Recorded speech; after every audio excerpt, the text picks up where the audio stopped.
Hello student, मैं महेंद्र खड़गावत आप सब लोगों का सुपर 20 डिफेंस एकेडमी में एक बार फिर से स्वागत करता हूं। बच्चों, लास्ट क्लास तक हम लोगों ने डाइजेस्टिव सिस्टम को अच्छे से कवर कर लिया है। हमने alimentary canal, digestive gland, digestive जितने भी जूस होते हैं उनके रोल, उनके एंजाइम, डाइजेशन की प्रोसेस, एब्जॉर्प्शन की प्रोसेस, उन सबको हम लोगों ने कवर कर लिया। आज का जो टॉपिक है दैट कॉल्ड इज डेफिकेशन, यानी कि एक्सक्रीशन ऑफ फीसस। देखो बच्चों, जो फूड मटेरियल एब्जॉर्ब हो जाता है क्लियर स्मॉल इंटेस्टाइन से, उसके बाद में जो अनडाइजेस्टेड फूड मटेरियल है जो कि एब्जॉर्ब नहीं हुआ है वो कहाँ चला जाता है बेटा? लार्ज इंटेस्टाइन के अंदर चला जाता है। और वहां पे वो अनडाइजेस्टेड फूड मटेरियल किसके अंदर चेंज होता है बेटा? फीसस के अंदर चेंज होता है। यानी कि उन अनडाइजेस्टेड फूड मटेरियल में से जो वाटर होता है उसको एब्जॉर्ब कर लिया जाता है। मिनरल्स, कई टाइप के विटामिन्स कोलन के अंदर प्रोड्यूस होते हैं, उनको भी क्या कर लिया जाता है बेटा? एब्जॉर्ब कर लिया जाता है। एंड में जो अनडाइजेस्टेड फूड मटेरियल है जो कि सेमी सॉलिड है दैट कॉल्ड इज फीसस, उसको हम एनएस के थ्रू क्या कर देते हैं बेटा? बाहर निकाल देते हैं। तो इस प्रोसेस को क्या बोलते हैं बेटा? डेफिकेशन। यानी defecation means excretion of faeces. तो डेफिकेशन प्रोसेस के अंदर क्या होगा बेटा? लार्ज इंटेस्टाइन प्रोसेस के अंदर क्या होगा? Mainly formation of faeces. Faeces का क्या होगा बेटा? पहले तो फॉर्मेशन होगा, यानी कि सारा वाटर क्या कर लिया जाएगा? एब्जॉर्ब कर लिया जाएगा। और अनडाइजेस्टेड फूड मटेरियल किसके अंदर चेंज हो जाएगा? सेमी सॉलिड मटेरियल के अंदर वो चेंज हो जाएगा। उसके बाद में जो अनडाइजेस्टेड फूड है यानी कि फीसस है, वो कहाँ पे स्टोर होगा बेटा? रेक्टम के अंदर। यानी कि रेक्टम के अंदर टेम्पररी स्टोरेज होता है। क्लियर? ऑलरेडी मैंने लास्ट सेक्शन के अंदर आप लोगों को बता रखा है टेम्परेरी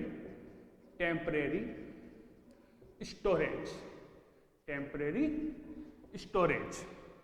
उसके बाद जो फीसस है उसको एनएस के थ्रू बॉडी से बाहर निकाल देते हैं। इस पूरी प्रोसेस को क्या बोलते हैं बेटा?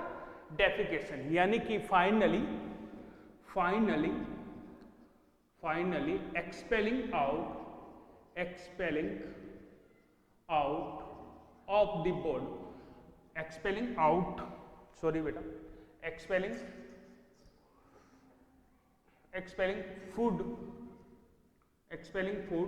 Out of the body through, किसके थ्रू बेटा? एनएस के थ्रू। क्लियर? एनएस के थ्रू हम उसको बाहर निकाल देते हैं। इस पूरी स्टेप को यानी कि फॉर्मेशन ऑफ फीसस से लेकर के उनको हम एक्सपेल आउट करते हैं अपनी बॉडी से, इस पूरी प्रोसेस को क्या बोलते हैं बेटा? डेफिकेशन बोला जाता है। जो मेनली क्वेश्चंस जो आते हैं इसमें से, उसके ऊपर ही हमारा पूरा ध्यान होगा। क्लियर?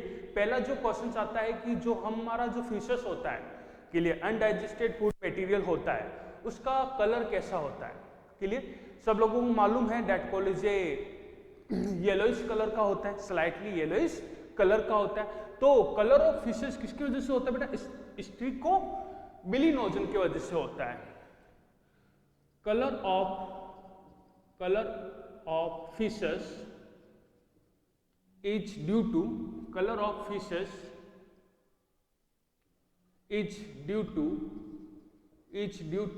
किसकी वजह से होता है बेटा? स्ट्रिकोबिलिनोजन की वजह से होता है। इसको स्ट्रिकोबिलिन भी बोलते हैं। क्या बोला जाता है बेटा? स्ट्रिकोबिलिन भी इसको बोला जाता है। मेन चीज ये आती है कि स्ट्रिकोबिलिन जो होता है, स्ट्रिकोबिलिनोजन जो होता है, इसका फॉर्मेशन कैसे होता है? आप लोगों को मैंने बाइल जूस के बारे में बताया था। बाइल जूस के अंदर क्या प्रेजेंट होता है बेटा? बाइल पिगमेंट प्रेजेंट होते हैं, बिलीरुबिन और बिलीरुबिन। ये किसकी वजह से बनते हैं बेटा? ये हीमोग्लोबिन के ब्रेकडाउन से बनते हैं। क्लियर? जब बिलीरुबिन का डिग्रेडेशन होता है तो क्या बनता है बेटा? स्ट्रिकोबिलिनोजन बनता है, जिसकी वजह से क्या आता है बेटा? फिशेस का कलर आता है। तो स्ट्रिकोबिलिनोजन कैसे बनता है? It is formed by bilirubin degradation. Clear? इसकी वजह से क्या होता है बेटा, स्टिकोबिलिनोजन बनता है। अगर बिलीरुबिन हमारे ब्लड के अंदर एक्यूमुलेट होने लग जाए तो जॉन्डिस जैसे सिम्टम्स हमारी बॉडी के अंदर क्या है, स्टार्ट हो जाएंगे। क्लियर? ये फिशेस का फॉर्मेशन होता है मेनली वाटर के एब्जॉर्प्शन से, जो कि होस्टिया करता है, यानी कि जो कोलोन पार्ट होता है मेनली लार्ज इंटेस्टाइन का, उसके अंदर पाउच लाइक स्ट्रक्चर को मैंने क्या बताया था बेटा, होस्टिया। क्लियर? कैसे बनता है, कैसी स्ट्रक्चर होती है, ये सारी की सारी ऑलरेडी मेरी लास्ट सेक्शन के अंदर है। यहां से क्या कर लिया जाता है बेटा, ये जो कोलोन पार्ट है ये क्या करता है बेटा, absorb water and also sodium minerals, इन सबको भी क्या करता है बेटा, एब्जॉर्ब करता है। And also absorb sodium minerals vitamin etcetera. Clear? उसके बाद में जो अनडाइजेस्टेड फूड मटेरियल है वो सेमी सॉलिड बन जाएगा और किसके अंदर चेंज हो जाएगा बेटा, फिशेस के अंदर चेंज हो जाएगा। क्लियर? ये जो पूरी प्रोसेस होती है बेटा, जो हम एक्सपेल आउट करते हैं, that called is a neural reflex action में आता है, that called is a neural reflex action होता है। ये न्यूरल रिफ्लेक्स एक्शन मीन्स ये जो एक्सपेलिंग की जो प्रोसेस होती है, डेफिकेशन की जो प्रोसेस होती है, ये कैसी होती है बेटा, पार्शियली वॉल्यूमेंट्री होती है और इनवॉल्यूमेंट्री होती है। पार्शियली वॉल्यूमेंट्री और पार्शियली इनवॉल्यूमेंट्री का मतलब ये होता है कि मैंने आप लोगों को बताया था कि एनएस के अंदर 2 टाइप के स्पिंटर प्रेजेंट होते हैं। फर्स्ट जो अपर स्पिंटर होता है दैट कॉल्ड इनवॉल्यूमेंट्री स्पिंटर, जिसके बंद और खुलने पर हमारा कोई कंट्रोल नहीं होता है। इसके बाद में उसके जस्ट नीचे की साइड में कौन सा स्पिंटर प्रेजेंट होता है बेटा, वॉल्यूमेंट्री स्पिंटर प्रेजेंट होता है। क्लियर? तो ये जो प्रोसेस है ये कैसी प्रोसेस है बेटा, पार्शियली वॉल्यूमेंट्री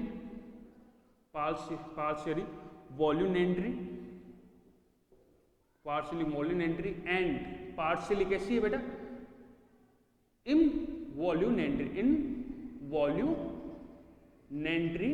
ये प्रोसेस होती है। क्लियर? तो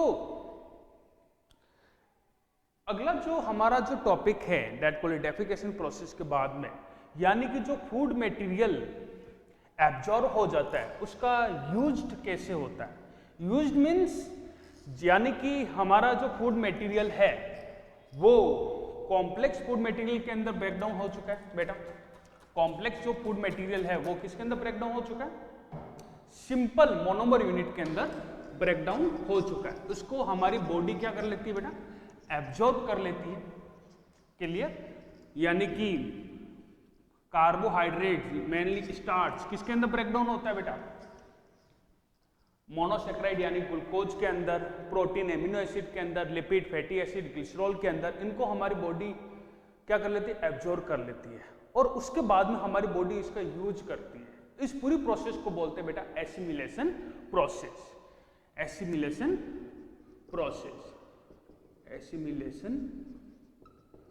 प्रोसेस इसको बोला जाता है। तो व्हाट इज द एसिमिलेशन, यानी कि utilisation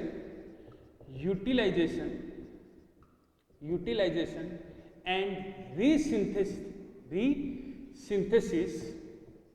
रीसिंथेसिस complex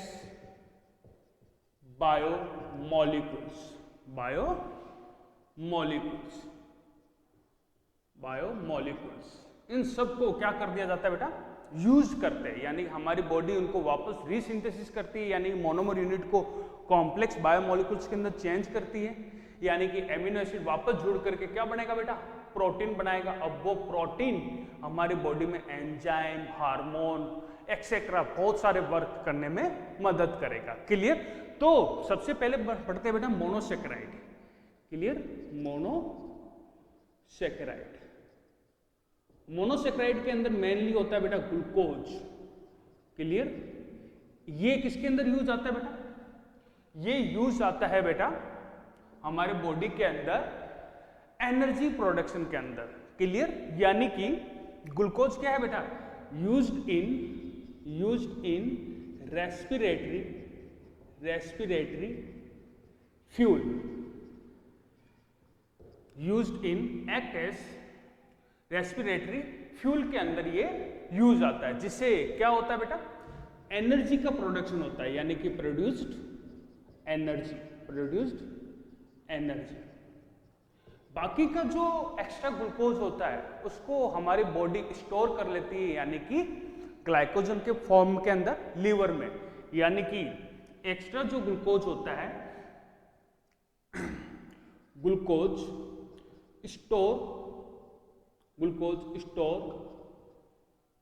store in liver.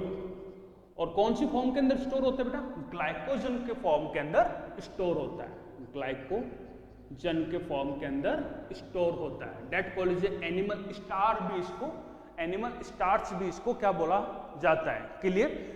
Extra जो एमिनो एसिड होते हैं बेटा, amino acid mainly, clear, amino acid किसके अंदर चेंज हो जाएगी बेटा, प्रोटीन के अंदर चेंज हो जाएंगे। क्लियर। यानी कि used in protein synthesis. In protein का यूज हम लोग एंजाइम बनाने में यूज करते हैं बेटा। क्लियर। हार्मोन बनाने में यूज होता है, जैसे इंसुलिन हार्मोन हो गया। क्लियर। लेकिन जो एक्स्ट्रा एमिनो एसिड होते हैं, यानी कि हार्मफुल एमिनो एसिड या एक्स्ट्रा एमिनो एसिड, यानी harmful amino acid and extra amino acid किसके अंदर चेंज हो जाएगी बेटा, यूरिया के अंदर चेंज हो जाएंगे। Changed in urea by ornithine cycle या फिर यूरिया साइकिल। और यूरिया साइकिल कहाँ पे चलता है बेटा, लीवर के अंदर चलता है। मैंने आप लोगों को बताया था ऑल मेटाबॉलिक रिएक्शन किसके अंदर होती है बेटा, लीवर के अंदर होती है। लीवर के अंदर मैंने प्रोसेस के अंदर बता रखी है आप लोगों को, ट्रांसएमिनेशन प्रोसेस, डीएमिनेशन प्रोसेस, ये सब कुछ आपको मेरे चैप्टर को वापस रिवाइज करने में आप लोग रेफर कर सकते हो मेरे लास्ट लेक्चर, जिसके अंदर मैंने लीवर के फंक्शन बताए। क्लियर। इसके अलावा जो फैट होता है, क्लियर, ये फैट स्टोर होता है, किसके अंदर स्टोर होता है बेटा, इस फैट का यूज क्या है बेटा, एक तो बायो मेम्ब्रेन के फॉर्मेशन में, used in bio membrane formation. इसके अलावा जो फैट होता है ये स्टोर होता है बेटा, store in liver, adipose tissue. Clear. Adipose tissue क्या होता है, ये हम एनिमल टिश्यू के अंदर जानेंगे, एक्सेट्रा। क्लियर। तो ये यानी कि जो एब्जॉर्ब फूड है इनका हमारी बॉडी वापस यूटिलाइजेशन करती है, यानी कि इनको कॉम्प्लेक्स मॉलिक्यूल्स के अंदर चेंज करती है और फिर उसका यूज करती है। कुछ डिसऑर्डर के ऊपर भी क्वेश्चंस आते हैं हमारे इस चैप्टर के अंदर, यानी कि जो आपके एनसीईआरटी बुक से बेस पर जो डिसऑर्डर है उसके बारे में भी हम लोग डिस्कस करेंगे। क्लियर। क्योंकि एनसीईआरटी बुक के अकॉर्डिंग, क्योंकि उससे बाहर हम लोग नहीं जाएंगे, क्योंकि उसके बाहर क्वेश्चंस नहीं आते। डिटेल के अंदर जो क्वेश्चंस आते हैं वो सारे के सारे ऑलरेडी मैंने इस चैप्टर के अंदर कवर किया हुआ है। लास्ट जो टॉपिक है डिसऑर्डर ऑफ डाइजेस्टिव सिस्टम, यानी कि लास्ट टॉपिक कौन सा रहेगा बेटा हमारा इसके अंदर, disorder of digestive system, disorder of digestive system. हमारा डाइजेस्टिव सिस्टम अगर इम्प्रॉपर रूप से वर्क करता है तो कई टाइप के डिसऑर्डर होते हैं। पहला डिसऑर्डर आप लोगों को मैंने ऑलरेडी बता रखा है, दैट कॉल्ड इज जॉइंडिस। जो जॉइंडिस होता है बेटा, क्लियर, ये किसी प्रकार की कोई डिजीज नहीं है, दैट कॉल्ड इज सिम्टम्स। और मेनली ये सिम्टम्स होता है हमारा लीवर जब इफेक्टेड हो जाता है, यानी कि ये मेनली कब होता है, लीवर गेट्स अफेक्टेड। और किस वजह से होता है बेटा, लीवर अल्कोहल पीने की वजह से, या फिर जो डक्ट होती है बाइल डक्ट, उसके ऑब्स्ट्रक्शन की वजह से हमारा लीवर क्या हो जाता है बेटा, मेनली अफेक्टेड हो जाता है। उसके वजह से बिलीरुबिन जो होता है वो एक्यूमुलेट होने लग जाता है हमारे ब्लड के अंदर, यानी कि accumulation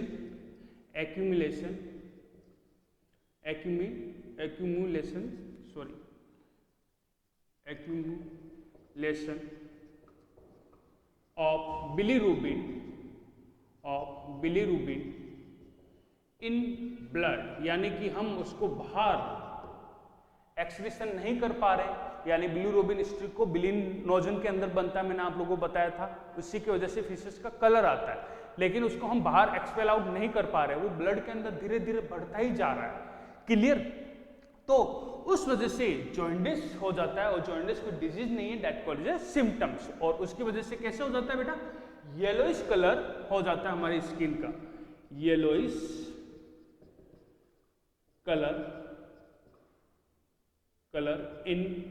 colour of skin, I, nail हमारे, ये सब कुछ कैसे हो जाएगी बेटा? येलोई कलर के हो जाएंगे। अगला जो है दैट कॉल्ड इज, जॉन्डिस के बाद में दैट कॉल्ड इज डायरिया, यानी कि लूज मोशन, डायरिया यानी कि loose motion. That called is, loose motion एक अलग चीज होती है, डायरिया अलग चीज होती है बेटा। लूज मोशन यानी कि जो लिक्विडिफाइड डिस्चार्ज होता है, यानी कि वाटर का एब्जॉर्प्शन सही ढंग से नहीं हो पाता है, उसकी वजह से लूज मोशन हो जाता है कई बार, या फिर जो बॉल मूवमेंट होती है वो बहुत ज़्यादा फास्ट हो जाती है। क्लियर? उसकी वजह से भी लूज मोशन होते हैं। अगर लूज मोशन के साथ साथ क्या हो रहा है बेटा? ब्लड भी निकल रहा हो, तो दैट कॉल्ड इज डायरिया के अंदर आता है। और अगली जो होती है बेटा दैट कॉल्ड इज वॉमिटिंग यानी कि जो हमारा स्टमक है, स्टमक कंटेंट अगर वापस माउथ के थ्रू बाहर निकल रहा है, इस प्रोसेस को क्या बोलते हैं बेटा?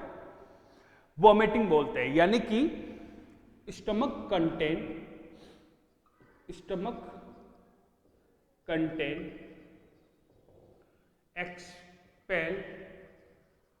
Expel out through mouth. अगर माउथ के थ्रू स्टमक का कंटेंट वापस बाहर निकल रहा है, दैट कॉल्ड वॉमिटिंग होती है। वॉमिटिंग से पहले नोशिया होता है, यानी कि हमको वॉमिटिंग जैसी फीलिंग आती है, दैट को नोशिया मतलब फीलिंग आती है।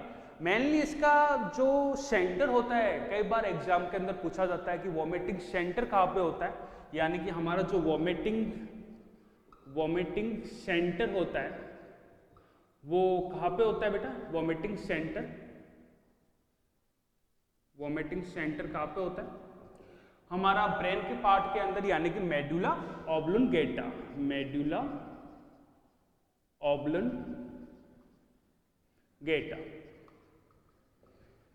ठीक है, मेडुला पार्ट इसका वॉमिटिंग सेंटर होता है।